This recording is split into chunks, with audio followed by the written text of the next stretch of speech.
Jen, I am so thrilled to have you on the podcast today. I'm really excited just because from the little bit that we have chatted with each other, I already know that you know a lot of things that I don't know, and so I can't wait to learn from you, and I'm sure our listeners are going to be just as thrilled to hear what you have to say.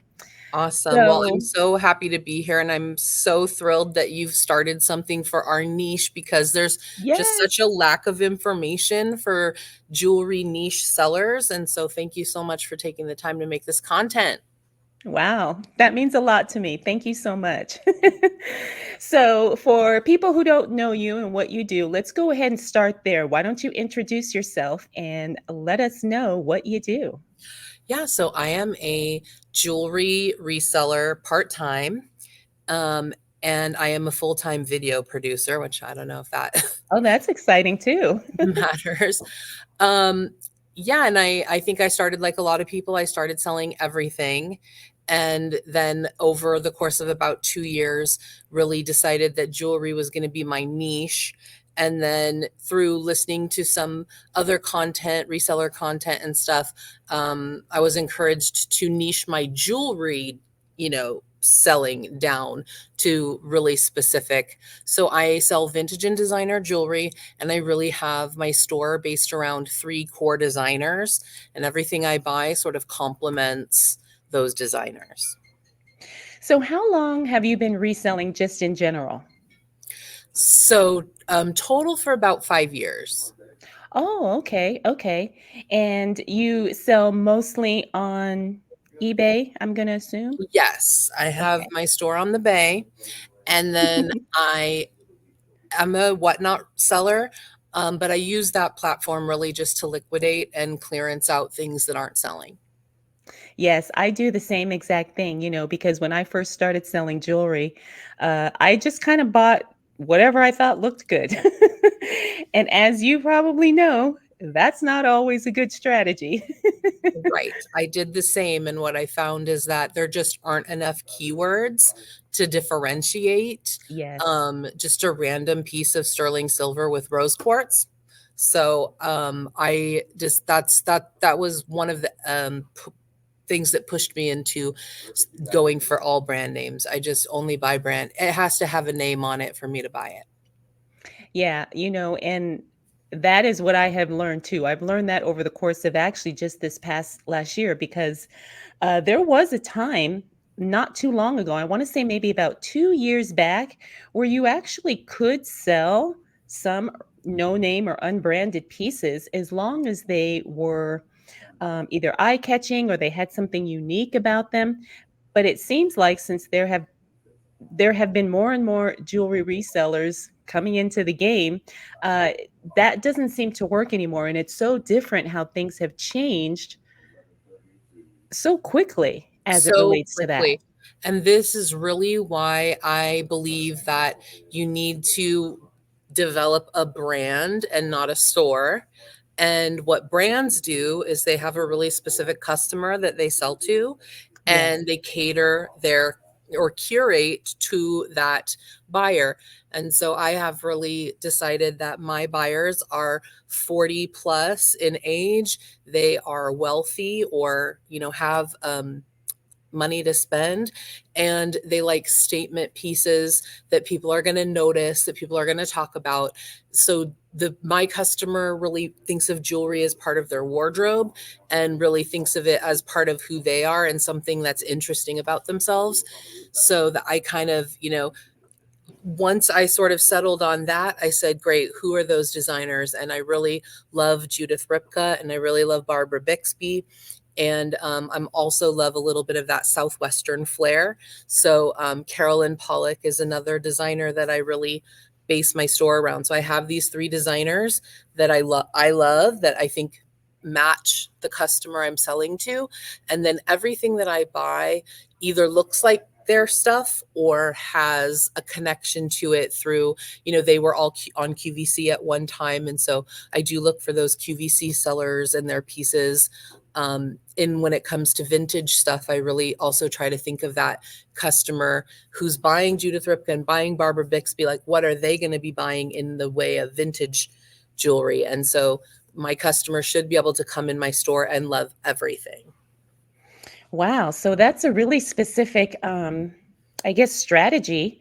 Excuse me, because you are very clear on your customer avatar and then you're very clear about what they want and what they prefer.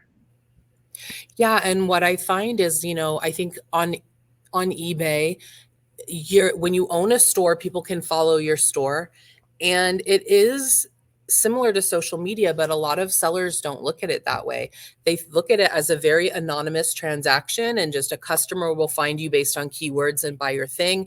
And people don't really put a lot of stock into developing that following for their store. And I really think having a brand, having that specific customer, encouraging your customers when you're sending offers to follow your store. Anytime somebody like wants an offer on a Judith Ripka piece, which, like half my store is Judith Ripka. So, those are offers I'm sending all day long. I always say, follow my store for the latest Judith Ripka drops. I'm dropping new stuff next in 3 days or in a week, to really encourage them to follow the store and come back and look at it again. So building that repeat buyer following has made leaps and bounds and changes to, my ability to sell. So, how did you decide on?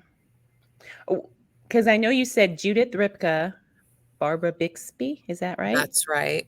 How did you And decide on those brands? Was it because you had a specific buyer in mind, or was it because you preferred those pieces and you well, wanted to make sure?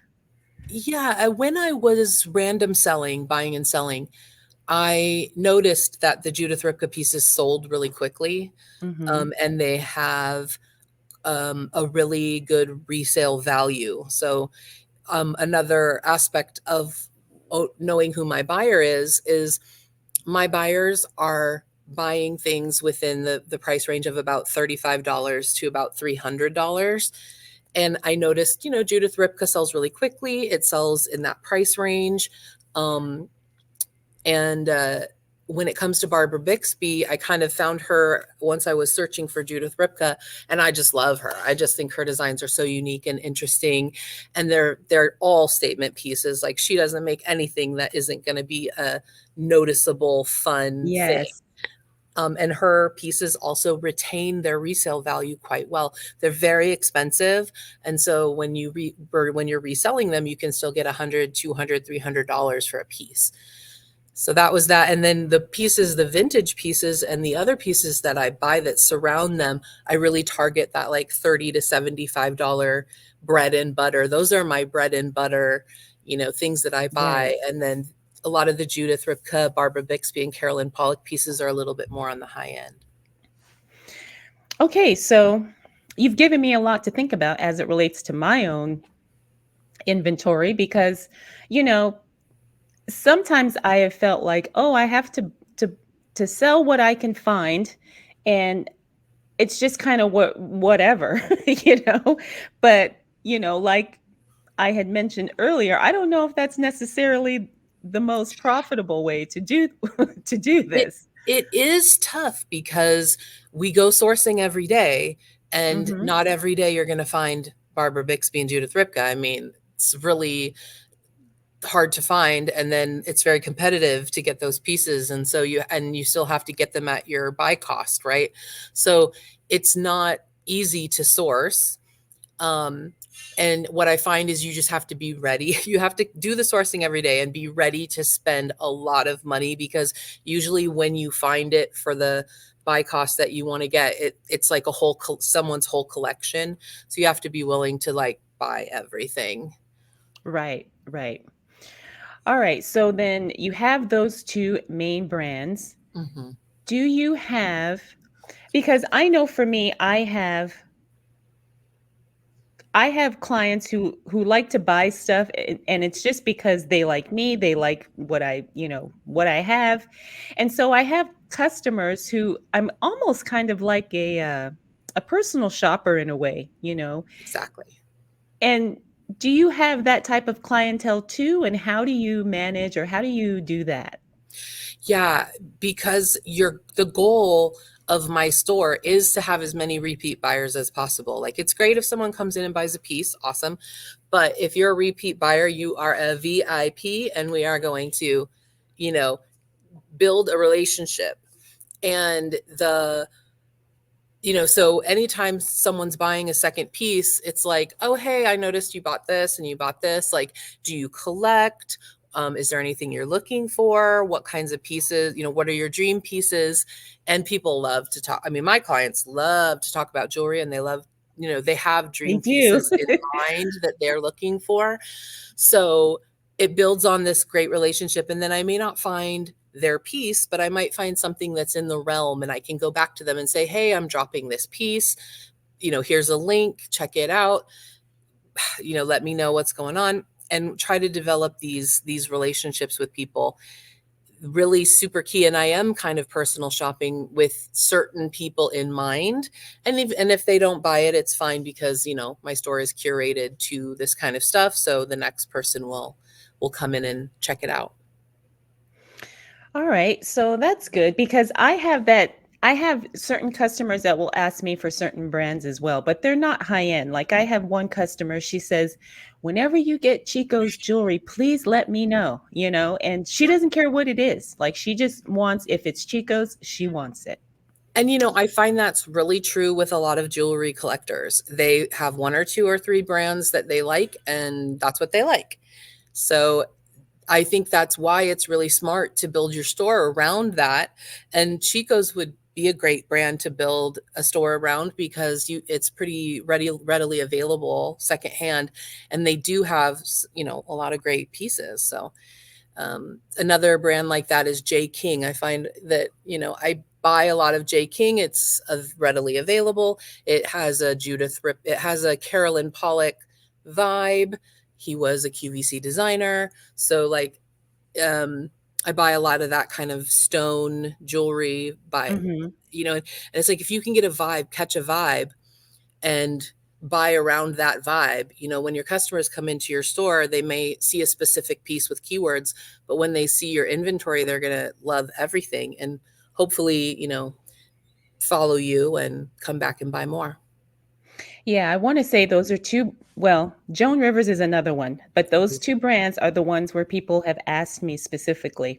They said, if you get anything Joan Rivers, please let me know. Yeah. And then a couple years back, I had gotten a whole bunch of Betsy Johnson stuff. Oh, And Betsy Johnson stuff, it seems like her stuff was a lot easier to find way back when, but now it seems like it's a little bit more difficult, at least for me. But I want to say it was about 6 or 7 pieces, and one lady, she just wanted the whole thing. I yeah. didn't even have to bother listing them individually because she just loves Betsy Johnson jewelry. So I guess that's something to think about too as Yeah. you're And Betsy Johnson and Joan Rivers are great lines to build a store around, because they have a high low component, right? So some Joan Rivers brooches are $15, but some can be hundreds of dollars depending right. on what it is. And so, really would give you a span of that bread and butter price point all the way up to some of the more special pieces, and people, you know, definitely collect those brands. Yeah, I love Joan Rivers, and I love Betsy Johnson, but it's hard because they're not people that I follow much. It's hard to know what's a high and what's a low. It seems so arbitrary, like which pieces are worth hundreds of dollars and which ones are worth 15. They look exactly the same to me. So, I buy cautiously with those brands. Very smart, very smart. So I want to ask then, how did you build your knowledge or education as it relates to these brands? Because it seems like you know quite a bit. And I mean, I think I know a little about a lot. I don't know, like, I can't go deep on any specific brand, but I do know just from my own experience, my own sourcing, and, Mhm. you know, I know what I think sells well, but I'm not always correct. So, how have you built your knowledge over this time?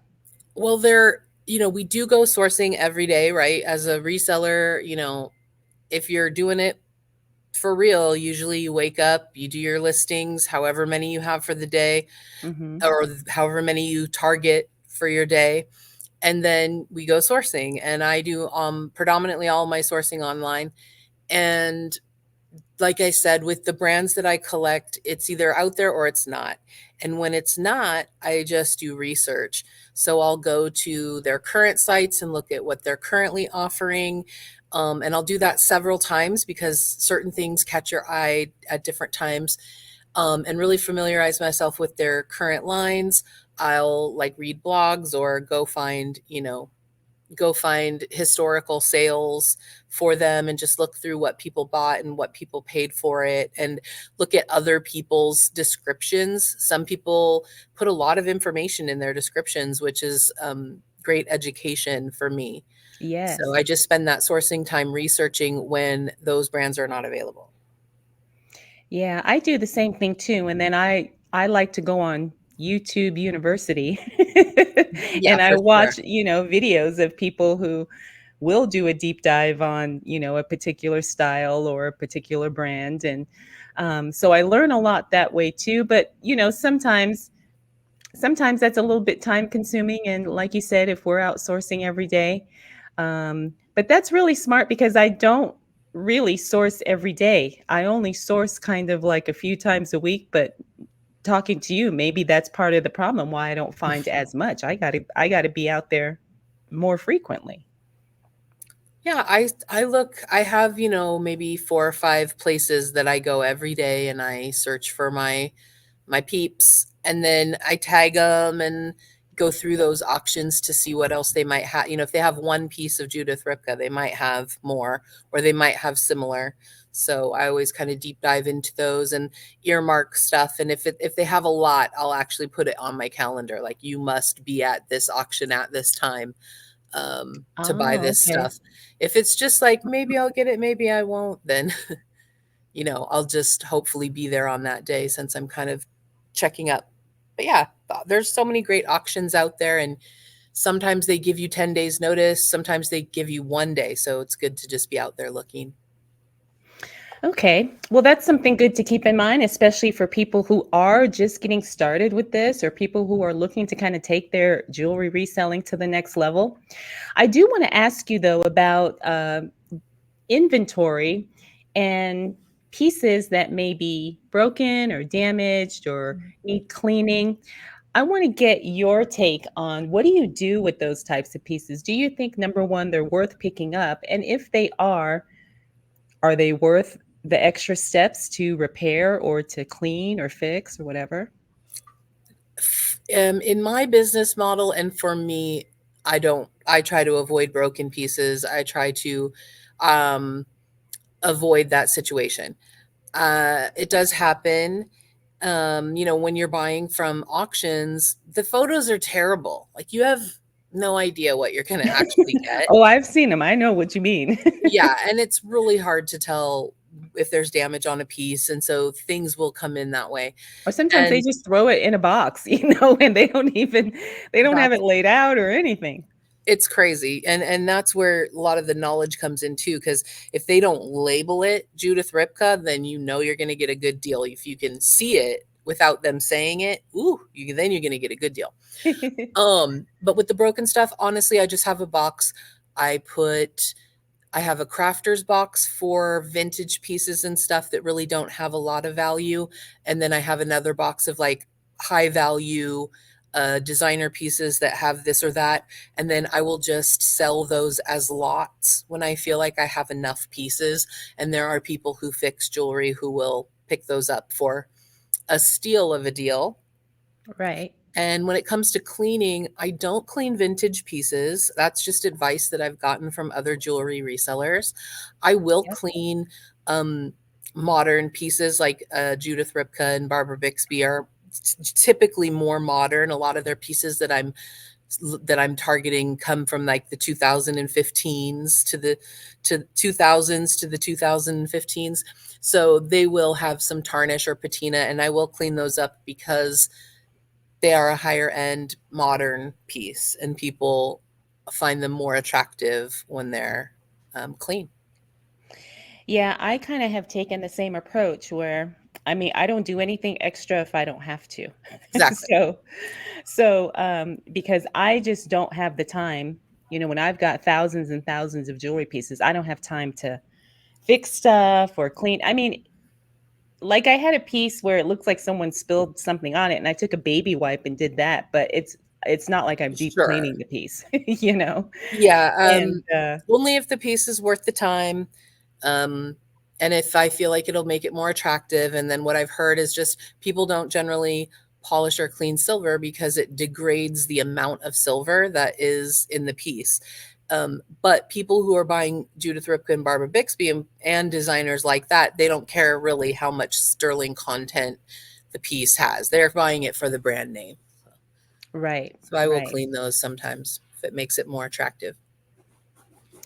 Okay, so well that's good because like I said, I'm the same way and I just don't think that it's because I've even had like sometimes when I go sourcing, I've had people, sellers who have said, "Hey, I have a bunch of stuff. It's really nice, but it's broken. Would you like it?" And I mean, if the price is right, sure, because I do the same thing as you. I'll just lot it up in a craft lot. But I've also had people ask me, they said, "Oh, well, I do repair jewelry. Do you have anything?" Because they want the brand, but they don't want to spend the cost, you Sure. know? And I've had people ask me that about specifically Joan Rivers, where I had a woman say, "Oh, if you have anything that's broken, I don't mind, fixing it or taking it or whatever." But I just don't want to. I don't want to be known for that. Like I don't want to spend time doing that. I mean, Yeah. if I come across one, sure, but I'm not going to, spend the extra time to look for that specifically. I totally agree. And I just think you have to think about your cost per hour. Like this is a business and you need to be profitable in your time and your efforts. And so this is also why I don't list anything in my store that's less than $15. It might go on sale for less than $15, but that's like my absolute minimum price point because it's just not worth my time to list anything less than $15. So, about how many listings do you have in your store? And then how quickly does it turn over? Yeah, right now I have my store is like 200, so I That's keep it good. pretty small. But the bulk of the pieces sit around $100 a piece. So there are some that are less and some that are more, but $100 is kind of like the majority of what I have in there. And I am trying to increase that to 300 pieces. That's kind of my goal for this year. Um, but most of that is going to be in the bread and butter sector, just increasing the pieces that I have that are between 35 and 100, to bulk up that give people a little bit more affordable stuff. But yeah, I keep it small because I do this part time, and then at Mother's Day and Christmas, my store might go down to like 140 items, and I just try to build it back up to 200. And this year, I'll be going to 300. Well, that's encouraging too. How many do you have in your store? Right now, I only have about 250-ish, Yeah, maybe. I like this size. It's a good flow. I'm going to the post office every day with like 4 or 5 packages. Sometimes, certain times of the year, it could be more packages. But for me, that's like a good level. It's in terms of the storage of it, it fits nicely in my closet. Hmm. Going to the post office, I have just 1 or 2 bags. It's very doable, And they're not heavy or big or bulky. not heavy or big or bulky. And what I do find is I can't make with a 200 to 250 piece store, you can't make too many buying mistakes. You have to be pretty Oh, careful, you know. It's fun when you're buying, you get your mind sometimes gets on like overdrive and you pick up stuff and then you're like, why did I buy this stuff? guilty. Yeah, we all we all do it, and it's one of my big learning lessons from the last year. I started trying lots of different designers and sort of getting away from what my core business really was all about. And those pieces just sit and sit and sit and sit because they're not my customers. One example is I bought like a beautiful gold piece by a gold master, like a John Rinker gold masterpiece, beautiful piece of gold jewelry. And it just sat and sat, and it didn't matter what I priced it at, it just wouldn't go. Um, and so finally I had to clearance it out and basically lose money on this beautiful piece of jewelry because my customers just aren't buying gold. It's just not what they're coming to me for. So it didn't appeal to my customer base. And that was kind of the costly mistake. Yeah, I think we all have had mistakes like that. You know, me probably more than I'm willing to admit, but the thing is I have learned and yeah, you make better decisions as you go. But I wanted to ask you because we do have a lot of people who are just getting started in this, and I was talking to a lady who said that she really wants to do this, but she's overwhelmed and she doesn't know how to start. She doesn't know where to look. So, what tips and advice would you give for someone who is just starting out as a jewelry reseller? I would say, buy what you love, um, and then keep it super niche. Like for me, I still consider myself a beginner, even though I've been selling for 5 years and doing jewelry for like two. I still consider myself a beginner. And while I've kind of got this thing going with the designers that I pull from, I have this desire to add designers as I go that fit the brand. Um, and there's just a lot of learning with each new designer that you pick up. There's a lot of getting to know them and getting to know, if they're faked and or if they're not faked, and how to, know if they're faked, and Right. how to know what within their brands sell high and what sell low and all that kind of stuff. So I would just say, start with one or two designers that you love, or a stone that you love. Like I sell a lot of turquoise jewelry because I love turquoise. And there's a lot of learning in that. What are the different mines? What are the different kinds of turquoise? Like, where can you get it for reasonable prices, and what are people buying? So pick something you love and just start buying that. Um, I've been doing 5 listings a day. In the beginning, I was doing 5 listings a day, and I found that it was quite expensive to do 5 listings a day when you're buying and maybe not selling as many items, as you would if you had followers to your store and you had a little bit of, time behind you. So keep that in mind. Like, how many pieces are you buying and what are you selling? And try to keep a balance where so that you're able to continue to list, because the eBay algorithm will give you more traffic if you list every day.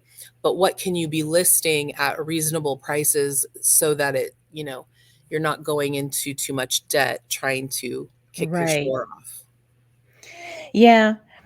And people have asked me that question too. And I say, well, you can start like, is there anything in your own jewelry box that you may not want or Exactly. maybe, don't wear? And, start with what you already have. Now, if you have, obviously family heirloom pieces that you don't want to get rid of, don't sell that. But all of us have a necklace or a pair of earrings that we never wear. And I always tell people just kind of start with what you have in your own jewelry box just so you can learn the process of reselling jewelry. Now, Yeah. you may not have something that's name brand or super expensive, but at least you'll learn how to Mhm. list earrings, how to take the Get your account photos. going. Right. New sellers should also, what buy on the platform that you're selling on. And in buying on that platform, you'll get reviews. And those reviews are very critical to people putting trust in you. Mhm. So that's another good tip. And then the other thing that I would say is just, unless you are an entrepreneur with a background in building a company and building a brand, I would not expect to make any money in your first, 6 months. Every dollar that you make really gets reinvested in inventory. And so I think a lot of people start reselling because they need the money, not to Mhm. for fun or not for, because they love jewelry, but they just need money. And it's really, the jewelry niche is not a quick burn. You really have to build a brand and get customers and cater to those customers and whatnot. So I wouldn't think of it as like a place to make quick True. money. It's a place to build something for yourself that you can do long term, that you can do from home, that you can, but you should think of it long term, because if you're just looking for a quick buck, jewelry is a tough category. I totally agree. And you really have to get your sourcing dialed in because, you can go to, I don't know, a thrift store, yard sale, and you can buy a whole bunch of stuff. But the thing is you don't want to waste money and you don't want to waste time. So I really believe that people need to spend, the time and the energy in learning what sells and what you actually have access to or what you can find or what you can afford as it relates to inventory. That's right. Because I've seen people, well, I'll say several people who just kind of dive in and they start buying these big boxes of, jewelry. And Mm, then they get disappointed because there's yeah. nothing in there that's sellable. I mean, maybe Hot, one thing. yeah. Hot tip for sellers. Um, my motto is I do not, my business, I'm not in the business of gambling. I'm in the business of buying. And Right. mystery boxes are a total waste. It's trash. You're buying trash, and it's just going to fill up your space. You're going to not know how to get rid of it, and we can't throw it away because we're all, at our core, we know somebody wants it, so we Right. can't throw it away, and it just stacks up in your space. So, be in the business of buying, not in the business of gambling. That's a really powerful point because I know people who do that. And it's unfortunate because I think when people get started, they just look at, oh, it's a big old 5 pound box of, jewelry or whatever, 10 pound box, whatever it may be. But they don't understand that all of that is usually stuff that's picked over, broken, trash. And a lot of times I've been seeing some of these unboxings, on YouTube, and the stuff they get sometimes is not even jewelry. Sometimes it's sunglasses, sometimes it's pens. Like, so I Yeah. think that's good that you On say that. YouTube, of course, videos that get a lot of views are going to be people who unbox something amazing. And so people are going to see that and be lured in by that. But the predominant result of buying mystery boxes is disappointment. So true, so true.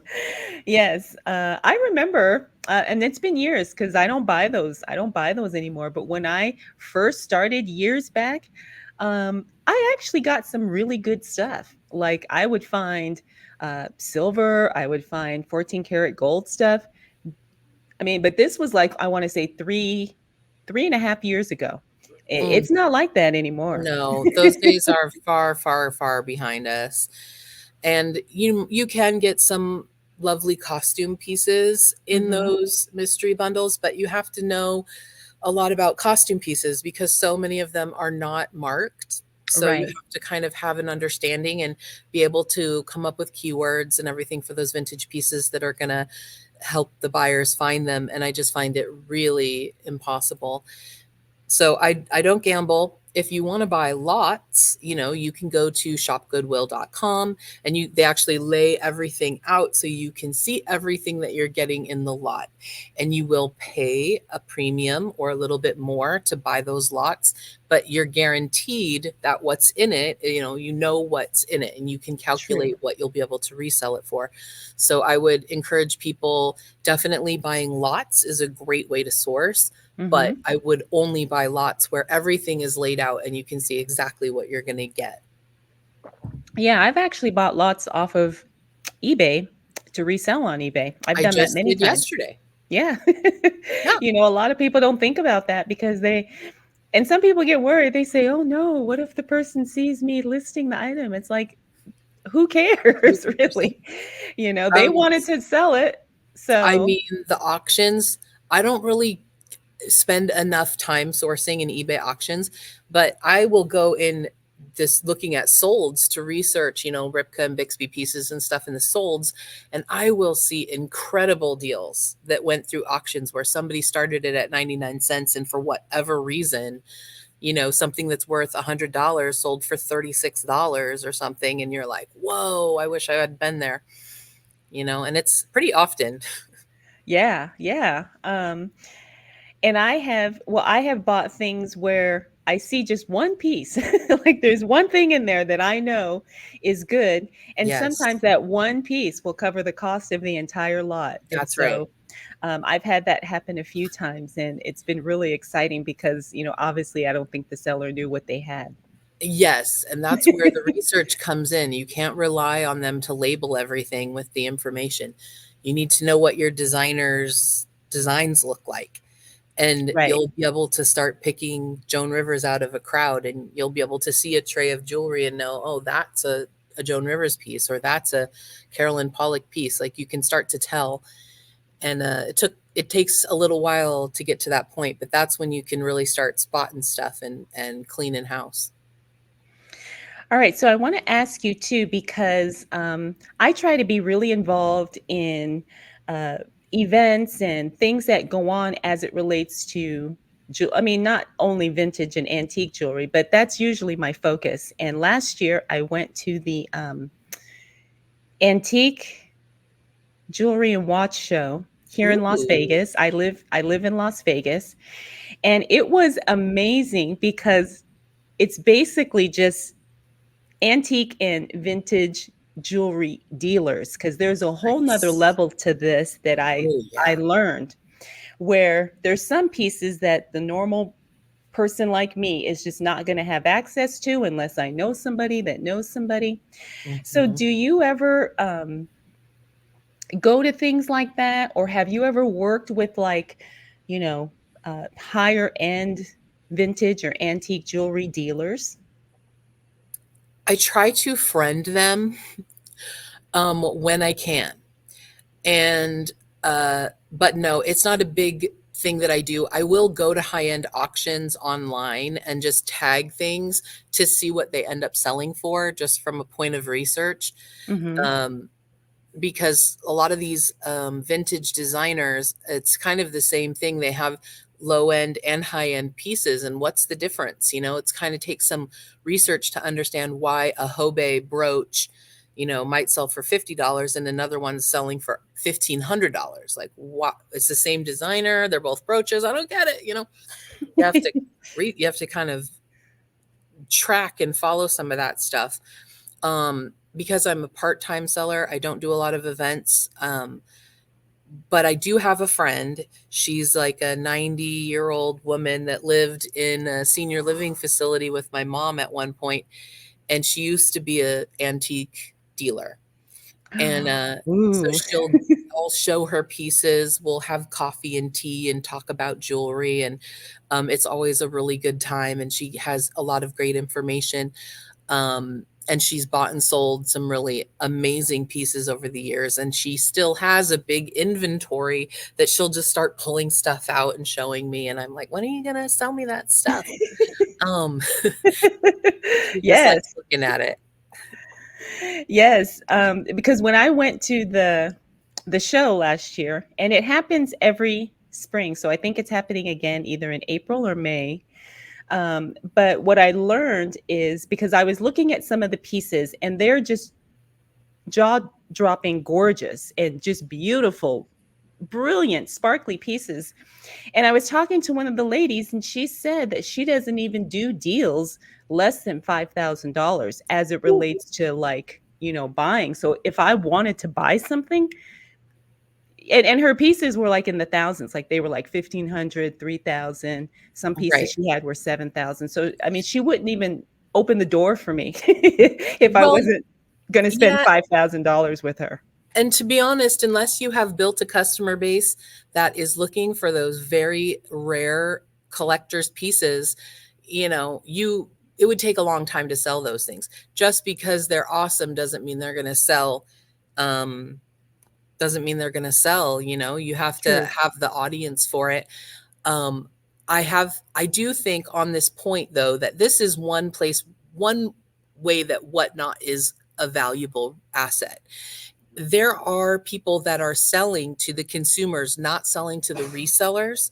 So if you go to the shows of the dealers who are doing the more high-end jewelry direct to the consumer, you might not be able to afford it and flip it because it's not a flippable price. But they're Hmm. great shows to sit in to learn about the different designers, and they'll flip with the pieces over and show you the backs and explain like little things, and you can ask questions in those shows, and they love to give their knowledge for free in those shows. So I do sit in a lot of whatnot shows with those dealers. Yeah. And the other thing too is what I learned just being around people who deal with such high end beautiful stuff is that a lot of the stuff they don't necessarily sell, but they rent it out like to celebrities Oh, and for like movies and stuff. very And she cool. was yeah, she had pictures of all these celebrities wearing her pieces. And I was like, "Oh, this is so cool." I said, "What a fun job." I mean, Yeah, to that just would kind be of fun. That would be yeah, amazing. and I said, "You literally have my dream job." I will say in my store, I usually have 4 or 5 show pieces, like really collectible, higher end pieces, because the watchers, like people will watch those pieces, or they'll say, oh, wow, she has that. Let me go see her store. And they'll end up buying a piece that's in their price range, but it does attract people to your store and to your brand, having just a couple of pieces that are a little bit out of range.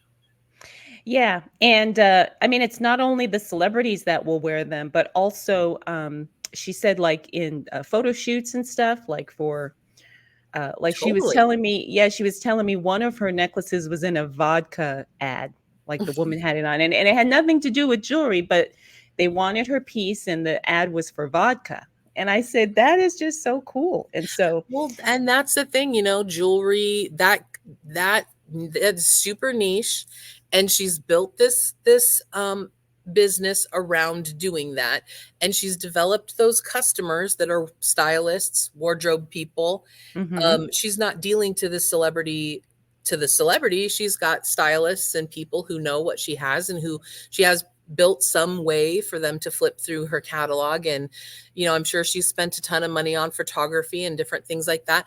But there are different ways to enjoy jewelry reselling. You don't just have to be on eBay or Ruby Lane or whatnot, true. and in fact, after being on eBay, I love my little eBay store, and looking at whatnot, I've been, thinking about, like, my store does not translate to the whatnot audience. So it's taken me a while to think up like what I want to do with that account. And mostly I just am a buyer there. But I really think like the business and brand that I develop for whatnot is going to be a totally different brand than what I'm doing on eBay. And but my eBay store does translate to places like Ruby Lane. So, cross listing to other sites is, if you have the time or the software to do it effectively, I think it's worth doing. Yeah, I agree. Because the more eyes you can get on your items, the better. And Right. however you want to do that, if you want to do it manually. As a matter of fact, I have had on the podcast one of the girls who works for List Perfectly, which is one of Great. the what is it called cross listing tools, cross Yeah, posting tools. And yeah, we were talking about that. We were talking about how it just saves you so much time, and it just really creates more opportunity for you to make those sales. it does. And if you are selling pieces that, are in that 50 to $200 range, then you sell one piece and your cross list monthly subscriptions paid for. If you're a person Exactly. who deals with a lot of lower end $10, $15 pieces, it might be too expensive. So it just depends on what you sell. I agree. Now, the other thing I want to talk about too is trends, because also at the jewelry show I went to last year, the big trend was Egyptian revival jewelry, and it Ooh, was like everywhere. everywhere. And I've also been doing my own research, and a lot of the fashion blogs, like Vogue and magazines and stuff, are also saying that Egyptian revival is supposed to be huge in 2024. So do you follow the trends as it relates to jewelry? And if you do, how do you keep up, or how do you apply I it do to your not business? follow I follow what's hot, but I do not buy based off of what that is. And so for example, I listened to one of your podcasts was like the top 20 companies uh, that are selling today. And I went and I looked at every single one of those companies that you mentioned in that podcast. And I noticed that today's woman is buying pretty dainty, kind of dainty, understated pieces. That Yes, is not my customer. minimalist, the Yeah, minimalist style. the minimalist style is really also really in right now, and that's Hmm. what a lot of the top designers are making. And also I felt like of those 20 um producers, a lot of it looked the same. There was some very similar things going on there. um and I did notice that gold tone is coming back, which I'm a fan of. It was out for a little while, but it's coming back. But Yes. my customer is not a minimalist customer. And that stuff's not going to sell in my store the way that I've built it. If I wanted to follow that trend, I would need to start a new store and really cater to a different customer. My customers want to talk about what they're wearing. They want people to notice it. They want it to be really different and unique. They're willing to wear tigers. They're willing to wear, some crazy giant jewels just on their everyday outings. So Yes. that I'm just going to that's what my customers are doing, and my customers are of that age where they're really not going to change their at this point. So I do think it's important to look at the trends, but you have to know what your customer is buying and how and follow the customer, not the trend. Egyptian revival is very exciting and I personally like the style, but it's not for my customer. Yeah, because I have some pieces that I was showing on, because I do Poshmark Live too. I Oh, do Whatnot, and I sell jewelry in Poshmark Live, and these pieces were like amazing. And I was just surprised that nobody nobody was interested. I'm like, do you guys actually know what you're looking at? And they didn't. So, yeah, I love it too, but it seems like my buyer, for me, from what I've learned, but I need to do more work on this, learning from you that I need to be more specific and get it really more narrowed down. But my buyer is into the more minimalist style. I mean, these are ladies who are like stay at home moms. They don't have much of a social life. They're raising their kids. They don't go out. So they want something simple they could throw on and then not worry about it if the baby snatches it, yeah. that kind of stuff. But Well, and I'll point out that this is what makes us a community and why we're not necessarily all competing against each other, and why it's okay to talk about our secrets and share how we're sourcing and share how we're doing things. It Because we're all doing stuff a little bit different and we're all going to have our own clients, and there are enough clients for all of us. The jewelry buyers are out, every woman's out there buying jewelry.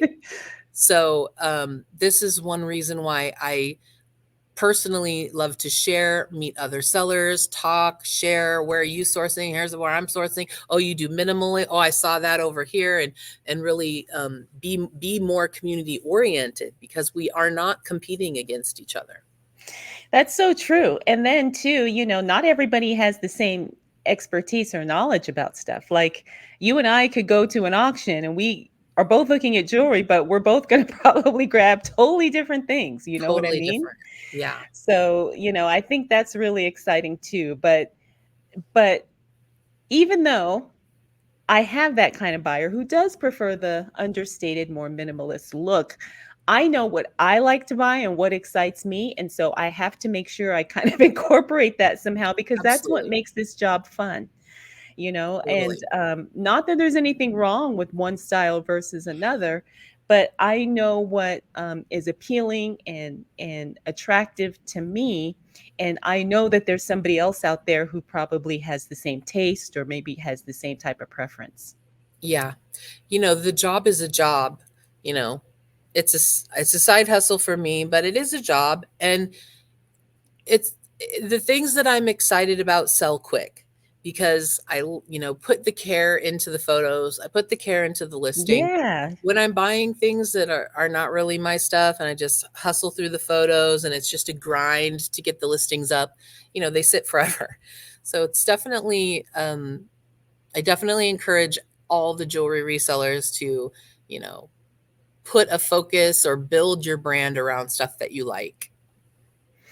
I think that's great. So, before we end, this is going to be part one of a two-part series with you. In the next part, Jen and I are going to discuss basically more reselling focused conversation. Yeah. But as it relates to the brands, vintage jewelry, anything else like that, is there anything else that you want to share or let our listeners know? Um, nope, just have a good time. Just make it fun. Yeah. And like you said, too, really do your due diligence as it relates to, researching and educating yourself, because I know there's some parts of this that can be really challenging, but at the same time, if you are really passionate about it, it won't feel like work per se. I mean, it That's right. is, It but is. It's a job as a job, but yeah, yeah, it can be fun. And I yeah, think it's that's where the really fun. community comes in. Find community, share, get involved. Yeah. And you know what I noticed too is a lot more men are starting to get into reselling jewelry.